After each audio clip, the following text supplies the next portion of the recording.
Before, after. Before, after.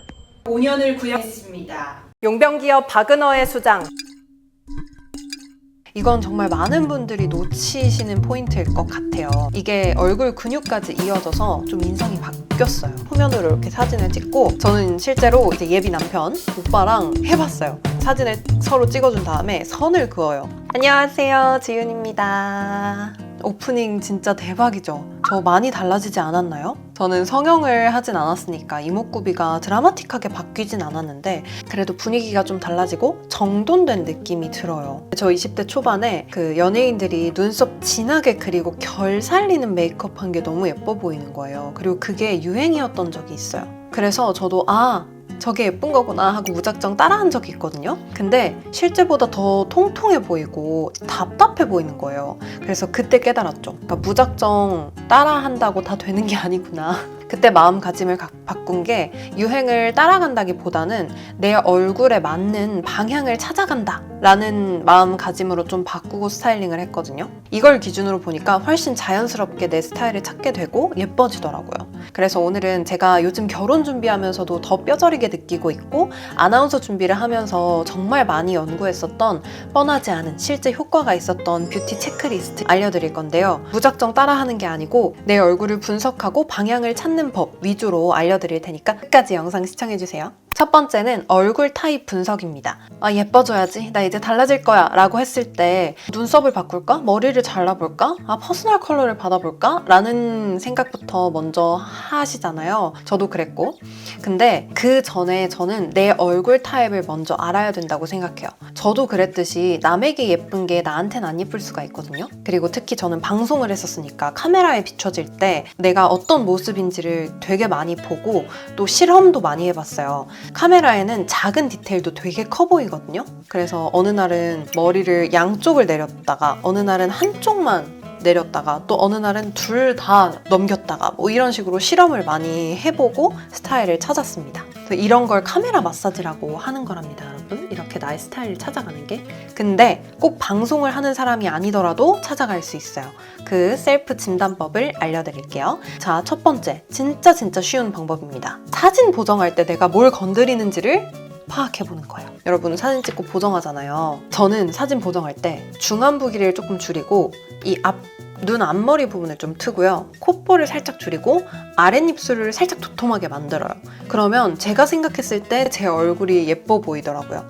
이거는 황금 비율 이런 게 아니라 내가 나의 얼굴을 객관적으로 바라봤을 때 어떻게 해야 더 예뻐지는지를 볼 수 있는 방법인 거예요. 지금 제가 보정하는 걸로 보면 저는 그럼 상대적으로 중안부 길이가 긴 거고 눈과 눈 사이가 조금 먼 거고 콧볼이 살짝 도톰한 편이고 아랫입술보다 윗입술이 두꺼운 거겠죠? 이런 체크리스트들을 가지고 평소에도 뭐 메이크업이나 헤어스타일이나 그런 걸 할 때 참고를 하는 편입니다. 중안부가 기니까 애교살 같은 걸 더 도톰하게 해야 되고 옆볼륨을 띄워야 되고 이게 좋은 셀프 진단법이다 라고 느꼈던 게 뭐냐면 제가 아나운서 하면서 샵을 많이 다녔잖아요. 근데 가던 샵마다 저의 얼굴형을 보완해주는 그 방법이 제가 얼굴 그 보정할 때 하는 방법이랑 똑같은 거예요. 아랫입술에 좀 더 오버립하고 여기 쉐딩 많이 해주시고 애교살 완전 도톰하게 그려주시고 이런 거 있잖아요. 내가 청담동 샵 가서 몇십만 원 쓰고 진단을 안 받더라도 그냥 보정하면서 내 얼굴 보정하면서도 확인을 할 수가 있습니다. 근데 물론 샵이나 이런 데 가면은 더 나를 객관적으로 봐주기 때문에 정확할 수는 있겠죠. 자, 두 번째 진단법은요. 나의 얼굴이 직선형인가 곡선형인가를 파악해보는 겁니다. 이게 생각보다 정말 분위기를 좌우하는 데 중요하거든요. 대표적인 연예인으로는요. 직선형에는 정은채, 김서영 배우가 있고요. 곡선형에는 박보영, 김고은 배우가 있어요. 완전 뭔지 아시겠죠? 분위기가 완전히 달라요. 눈매가 둥그렇고 큰지, 가늘고 날렵한지, 이마가 동그란지, 평평한지, 볼 광대 윤곽이 부드러운지, 각져 있는지, 코가 둥글고 볼륨이 있는지, 높고 날카로운지, 입술이 도톰한지, 입술이 얇은지. 전자에 해당되는 게 더 많으면 당신은 곡선형 얼굴입니다. 근데 후자에 더 해당되는 게 많다면 직선형 얼굴입니다. 그런데 저는 어느 한쪽에 치우쳐져 있지 않아요. 눈매는 곡선형이거든요. 둥그렇거든요. 근데 얼굴형은 직선형에 가깝고요. 코도 이 콧볼 쪽은 곡선형인데요. 여기 이쪽은 또 직선형에 가까워요. 그래서 이런 혼합형 분들은 스타일링 하기가 조금 애매해요. 왜냐면 직선형인 분들은 그냥 직선 스타일을 하면 돼요. 그냥 생머리, 칼단발 이런 거 하면 되거든요. 그리고 곡선형 같은 경우에는 뭐 웨이브, 그다음에 완전 이렇게 보브 단발이라고 하나요? 그런 걸 하면 되는데 혼합형은 뭘 해야 되냐? 오히려 쉬울 수도 있는데 과하지만 않게 하면 됩니다. 생머리를 할 때도 이렇게 쫙 핀 생머리 말고요. 살짝 안으로 컬이 들어간 아주 살짝의 C컬이라든지 웨이브도 너무 잔 웨이브가 막 이렇게 된 것보다는 내추럴한 굵은 웨이브 이런 거를 해주시면 더 잘 어울립니다. 직선형인지 곡선형인지를 파악하고요. 세 번째는 비율을 파악을 하는 건데 비율을 두 가지를 파악할 거예요. 상안부, 중안부, 하안부 비율. 요거는 뭐 자로 재고 이런 거 안 해도 되고요. 그냥 사진을 찍어요. 후면이 좀 더 정확하다면 정확할 수 있으니까 후면으로 이렇게 사진을 찍고 저는 실제로 이걸 이제 예비 남편 오빠랑 해봤어요. 사진을 서로 찍어준 다음에 선을 그어요. 여기 이렇게 선을 그어요. 그다음에 어떤 선이 제일 긴지 그러니까 여기를 노란색, 파란색, 초록색 이렇게 긋는 거죠. 저는 여기 노란색이 제일 길었어요. 중안부가 길구나 역시 이런 걸 파악하고 막 그랬었는데 그걸 한번 해보세요. 그 비율을 체크해 보시고요. 그 다음에 또 체크해야 될 비율은 눈과 눈 사이의 거리도 한번 파악을 해보세요. 이거는 앞머리를 내릴지 말지를 결정하는 데도 중요하고 나의 인상은 어떤 인상인가를 파악하는 데도 좋아요. 눈과 눈 사이가 좀 먼 편이면 약간 부드러운 인상에 가깝고요. 눈과 눈 사이가 좀 좁은 편이다 하시는 분들은 반대로 좀 세련되고 도회적인 이미지가 강해지거든요. 저는 조금 먼 편이에요. 조금 먼 편이어서 약간 부드러운 인상에 가깝고 그 다음에 먼 분들은 이렇게 살짝 시스루뱅으로 시선을 끊어줬을 때 더 지금 앞머리가 길어서 잘 안 되는데 더 예뻐 보이는 편입니다. 결혼식을 앞두고 있어서 앞머리를 기르고 있기 때문에 이러고 있지만 다 잘라버릴 거예요.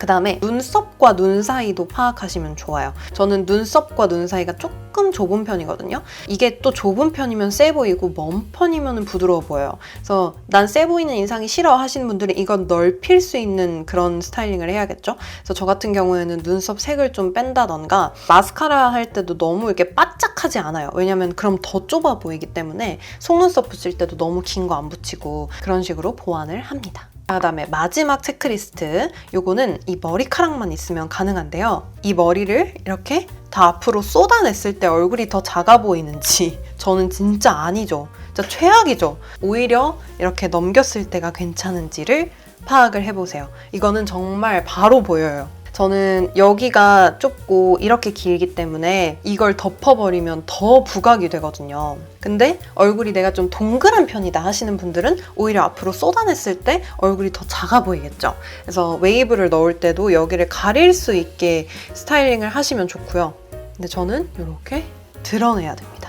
자, 헤어스타일 얘기가 나와서 이제 아예 헤어스타일 얘기로 넘어가 보도록 할게요. 웨딩 촬영을 할 때 여러 가지 헤어스타일을 하면서 확실히 느꼈거든요. 저는 특히 헤어에서 중요한 건 어디를 가리고 어디를 드러내는지가 정말 중요한 것 같아요. 그냥 단순히 웨이브, 생머리, C컬보다는. 그래서 내가 만약에 광대가 고민이라면 어디를 가려야 하는지, 얼굴형이 길어 보이면 볼륨을 어디에 줘야 되는지, 번은 하이번이 예쁜지, 미들번이 예쁜지, 로우번이 예쁜지, 잔머리는 내려야 좋은지, 깔끔한 게 좋은지 이런 곳들.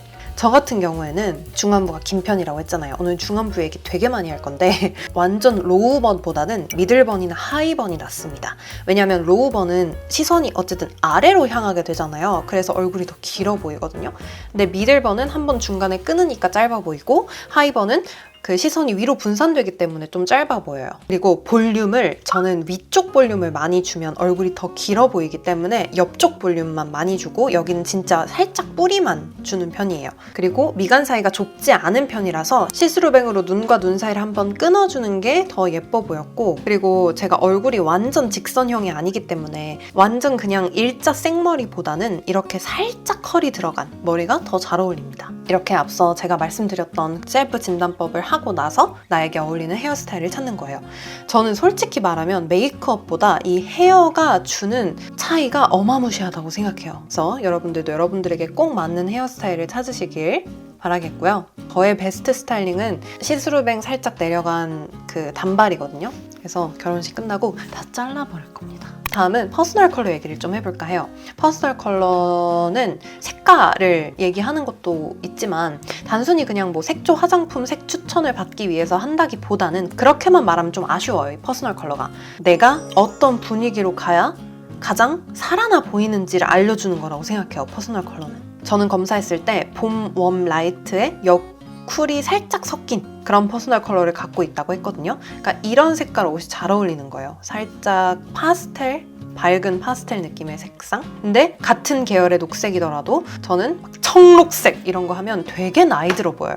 그리고 대비감이 너무 세면 안 돼서 화이트, 블랙 보다는 아이보리 그레이가 더 잘 어울리거든요. 그래서 저는 웨딩드레스 업체를 선정할 때도 완전 그런 새하얀 색 있죠. 그 파란색 끼가 들어간 하얀색 그런 드레스만 있는 곳은 업체를 아예 안 받고요. 오히려 그냥 좀 미색. 근데 또 너무 누리끼리 하면 답답해 보이더라고요. 아이보리보단 조금 밝지만 생 화이트보다는 살짝 따뜻한 느낌의 웜 화이트? 그런 느낌으로 좀 골랐어요. 만약에 내가 예비 신부인데 아직 퍼스널 컬러를 모른다 하시는 분들은 한번 받아보시는 거 추천드리고요. 내가 예비 신부 아니더라도 퍼스널 컬러는 한 번쯤 받아보시는 거 추천드려요. 근데 이 퍼스널 컬러 진단 비용이 좀 나가거든요. 물론 아깝다고 생각하실 수도 있겠지만 오히려 한번 받아놓으면 옷이나 화장품 실패 확률이 현저히 줄어들기 때문에 오히려 낭비되는 돈이 적어질 거라고 생각이 듭니다. 다음 옷을 얘기를 해볼까 합니다. 드레스 얘기 또 나왔으니까 옷은 저는 색깔도 정말 중요하지만 패턴이나 소재도 중요하다고 생각해요. 웨딩드레스 같은 경우에도 미카도 실크처럼 탄탄하고 좀 힘있고 광택이 있는 소재가 잘 어울리는 사람이 있는 반면에 오간자 실크처럼 여리여리하고 좀 가벼운 하늘하늘한 소재가 잘 어울리는 사람이 있거든요. 전 둘 다 입어봤는데 미카도보다는 이 오간자가 더 잘 어울리더라고요. 이런 하늘하늘한 블라우스 재질. 반대로 완전 비즈, 화려한 게 잘 어울리는 사람이 있겠죠. 이게 드레스뿐만 아니고 일상복에도 적용이 될 것 같아요. 예를 들어 트위드 같은 거 이런 깔끔한 게 잘 어울리는 사람도 트위드 입고 싶을 때가 있잖아요. 이럴 때는 완전 화려한 반짝반짝거리고 단축 크고 패턴이 큰 트위드보다는 잔잔한 트위드를 입으면 되겠죠. 그래서 이런 걸로 어떤 걸로 옷을 선택해야 할지를 파악할 수가 있습니다. 마지막입니다, 여러분. 마지막은 바로 얼굴 표정인데요. 이건 정말 많은 분들이 놓치시는 포인트일 것 같아요. 아무리 메이크업을 잘하고 옷을 예쁜 걸 입었어도 얼굴 표정이 굳어 있거나 비대칭이 너무 심하거나 말할 때 얼굴 근육을 잘못 쓰면 분위기 되게 달라 보이거든요. 제가 오프닝에 썼던 그 비포 애프터도 저는 얼굴 근육도 큰 몫을 한다고 생각해요. 아나운서 준비를 하면서 많이 바뀐 건데 정확한 발음을 이제 구사하려고 하다 보니까 입모양을 바꾸게 되고 이게 얼굴 근육까지 이어져서 좀 인상이 바뀌었어요. 특히 입을 한쪽으로만 쓰는 습관. 제가 아 발음할 때 이렇게 벌어졌었거든요. 그랬습니다. 이렇게. 근데 그게 많이 없어졌고요. 그 다음에 턱을 되게 많이 썼어요. 아래턱 특히. 그래서 특히 같은 거 할 때도 지금은 특히라고 하는데 예전에는 특히 이렇게 했어요. 특히. 이렇게 아래로 내렸어요. 그래서 카메라로 봤을 때 윗니가 안 보이고 아랫니만 보였거든요. 근데 그러면 이 턱 근육을 많이 쓰게 되는 거기 때문에 여기가 더 처져요. 그래서 얼굴이 더 길어 보이게 되겠죠? 근데 이게 많이 개선이 됐다. 그 다음에 웃을 때도 되게 자연스러워졌어요. 이런 게 조금씩 교정이 되고 쌓여나가면서 전체적인 인상이 달라졌습니다. 제가 스피치 챌린지 드림메이트를 운영하고 있잖아요. 드림메이트에서는 제가 실제로 그 교정을 했었던 정확한 발음, 발성법을 알려드리는데 10분, 15분 정도 꾸준히 연습을 하다 보면 조금 연습한 게 쌓이면서 얼굴 표정까지 교정이 되는 걸 느끼실 거예요. 그래서 나는 만약에 예뻐지고 싶은데 메이크업이나 옷 말고 좀 근본적인 얼굴 표정이라든지 인상을 바꾸고 싶다 하시는 분들은 드림메이트 한번 해보셔도 좋을 것 같고요. 제가 더보기란에 링크 걸어둘 테니까 관심 있으신 분들은 홈페이지 한번 확인해보세요. 자, 오늘 예뻐지기 위한 영상 한번 찍어봤는데요. 오늘 말씀드린 것들 보면서 나는 어떤 타입인지, 나는 더 해야 예쁜 타입인지, 덜어내야 예쁜 타입인지 이런 것들 한번 체크를 해보시고 더 나은 나를 찾아내시길 바라겠습니다. 오늘 영상도 도움이 됐다면 구독과 좋아요도 한 번씩 부탁드리고요. 저는 다음 영상에서 또 만나요. 안녕.